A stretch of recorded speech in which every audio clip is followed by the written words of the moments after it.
Artificial intelligence may be dominating headlines, but for most publishers, the real existential question hasn't changed. How do we build a sustainable business around journalism? After nearly 2 decades of experimentation, local news organizations are still searching for answers, navigating shrinking legacy revenues, rising costs, and an increasing reliance on philanthropy just to stay afloat. But what if the path forward isn't about finding a single solution, but understanding the patterns behind the organizations that are actually making it work? A new national report takes a hard look at the question, analyzing the financial evolution of local news startups, the role of philanthropy, and the real-world challenges that are helping some organizations move towards sustainability. Joining me today are two of the leaders behind that research. Carolyn, welcome to the program. It's an honor to have you. Thank you. It's terrific to be here. I have you down. Now I got to tell you, I used a little AI. So you tell me, give it an A to an F if it's got you.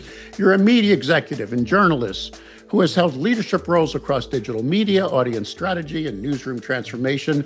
Your work is focused on helping news organizations evolve their business models while staying rooted in strong journalism. It does not tell me your favorite color, but is that pretty much how you would describe yourself if I wanted to get the elevator pitch or something? That sounds terrific. That sounds great. All right, and I'll add that my favorite color is green. There you go. And Mark, we're not going to ask you your favorite color. Mark First is president of Innovation for Media, veteran researcher and strategist in the news industry with deep experience analyzing business models, revenue trends, and the long-term sustainability challenges facing local journalism. Mark, I really want to greet you as well. Thank you for joining us.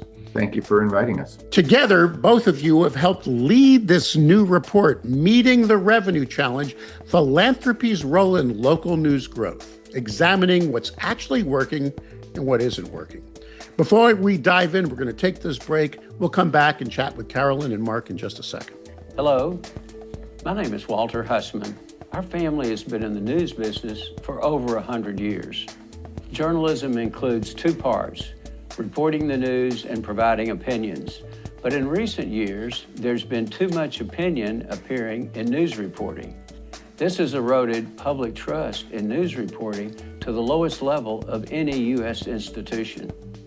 To address this, we started a nonprofit, the Center for Integrity in News Reporting. The Center for Integrity in News Reporting, CFINR, is on a mission to rebuild public trust in journalism, one newsroom and one classroom at a time. We champion the effort to have news organizations and journalism schools create and prominently display their own clear, concise statements of core journalistic values. Learn more by visiting the Center for Integrity and News Reporting site at cfinr.org. Mark, let's start with the big picture. After reviewing all this data and interviewing organizations across the country, what's the single most important reality about local news sustainability that publishers need to understand today? What I saw in looking at the groups, we took a very close look at 17 groups, and then we took a different, basically just data look at another 93.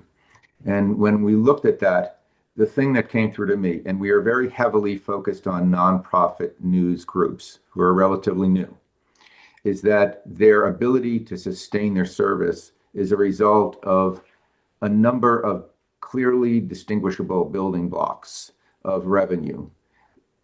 And they over time become heavily dependent upon retaining a group of local funders, with some of that money being philanthropic revenue. They are moving away, if they can, from national funding, from Press Forward or the MacArthur Foundation or Knight, towards a reliable group of donors who provide, right now it's about half of their money, when they're trying to shrink it down more to a quarter. But very few of them have been able to get past that point.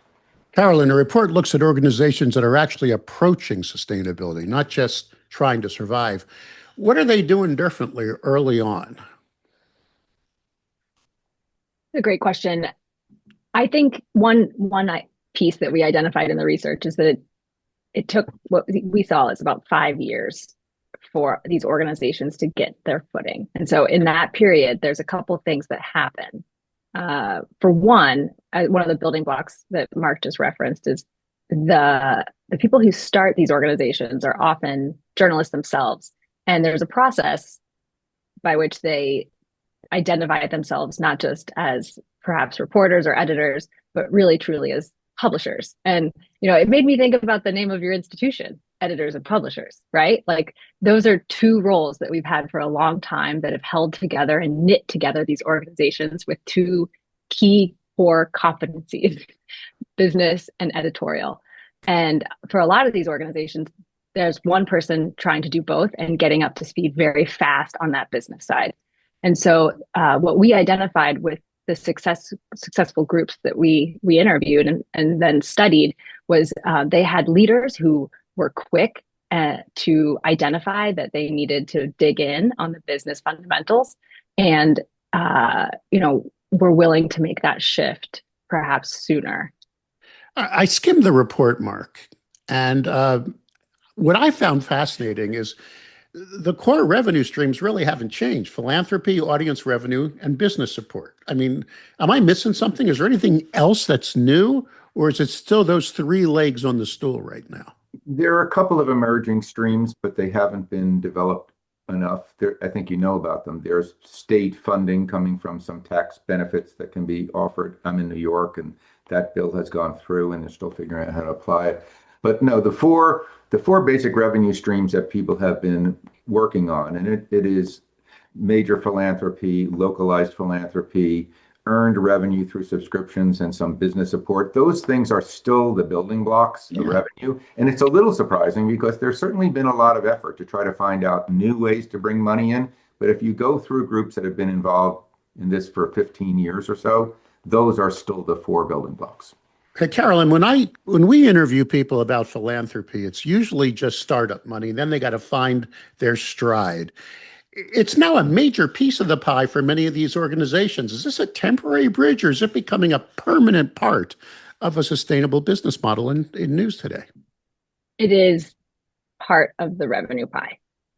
And one of the nuances in our report is talking about how do you distinguish national versus local philanthropy. And what we saw in the groups that we studied was time and again, the way diversified revenue created the durability, the stability year over year that allowed them to invest more in the business, invest more in the editorial product. And ultimately, as the shift from national to local philanthropy occurred, there was also this terrific flywheel we observed with product market fit.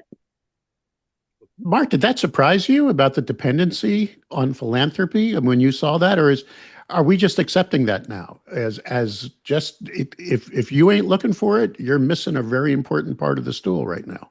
Let me answer that in two ways.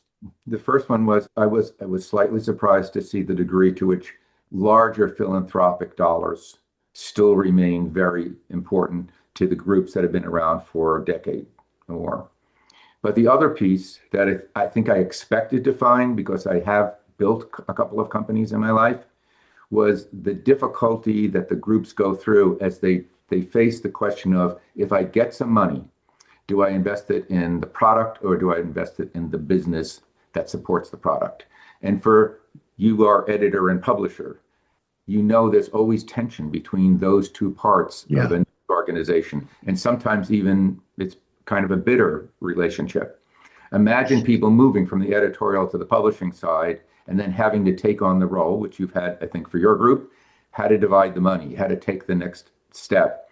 That is a very difficult process. But unless you invest in the right quality of people in the business side, your ability to grow is quite limited, because it's a different set of skills that help the business grow than provide the high quality product. Carolyn, you're nodding your head on this. And I saw that in the report that many founders had to shift from thinking like journalists to thinking like business leaders. Some great pull quotes on this program. When I had Bob Cohn and the group from the Baltimore Banner on, they said, we have a nonprofit heart, but a for-profit brain. You've heard the old expression from Hearst, no margin, no mission. How difficult, Carolyn, do you believe this transition is for journalists to have empathy on the business side in today's ecosystem? Well, I certainly wouldn't want to speak for journalists writ large, but I could share my perspective, which is as someone who came in as a journalist and can recall the distinct church and state, tax, like the way that we use these ideas that there was the business side and there was the editorial side, and I think one thing that has evolved over time for me, and I think for the field, is an acknowledgement that actually, when you can pay attention to the business side, you also benefit in learning more about what your community needs and wants. And ultimately, you can serve on your mission even better. And so I think there's need for ethics. There's need for, distinct clarity on where there is a firewall and why. But to answer your question directly, I think that this is like a path we've been on for a while now. And I am impressed by how the field has adapted as in an effort to not just stay afloat, but also serve its audience. What we saw was that not with all of the groups that we studied, but with a number, they go through a launch phase where they acquire capital. Usually it's a civic leadership group says, oh, the newspaper's failing. We've got to do something about that. Sometimes it's the state house is not being covered. Sometimes it's the localities not being covered. We had a couple of state groups. But that group stays in the organizing phase. But they tend to plateau in their revenue capacity after 3 or 4 years of trying. And the thing that changed for some of the groups that took them to sustainability was something we called a catalytic investment. It was usually upwards of $1 million was invested over several years. And our take is that money went to building the business instead of building the product. And those groups that got it could jump their base revenue up by as much as $1 million a year. So there's going to be something spent to get that. So it's not all available for product. But when you go through that process of growing the business by putting well-paid people in the revenue generating areas, you could see a distinct difference. So much that it was at times as much as $1 million. We have one graph in the whole report, and it shows how CT Mira went through that process, and you could really see the distinguishable levels.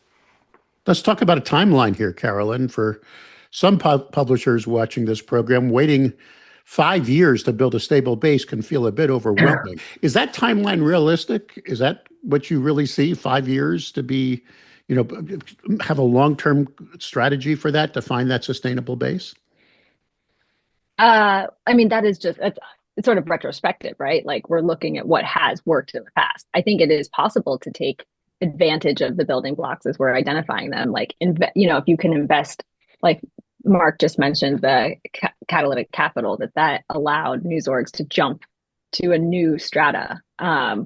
If you can invest in your business sooner, I could see that having, leading to a shorter duration of time required to get to that level of stability. But product market fit is obviously, trial and error. So there will be time that it takes. And also, these relationships, especially at the local level, are built over time with trust. So, it's not an immediate thing. Carolyn, we got to close this thing out. If you had to give, and I know there's a lot in this report. First of all, those of you that trip across this episode on Spotify or Apple or iHeart or what have you, go to editorandpublisher.com/vodcast. We have the report. We're going to allow you to download it and really analyze it. Carolyn, if you had to take one piece of advice for a local publisher trying to find sustainability right now, what's the key thing you think they should focus on today?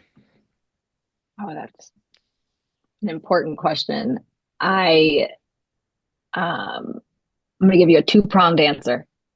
I think first, I'd take a look at the ecosystem around you, see who is in the field working with you, and is there an opportunity to partner, whether that's a community organization or another news outlet.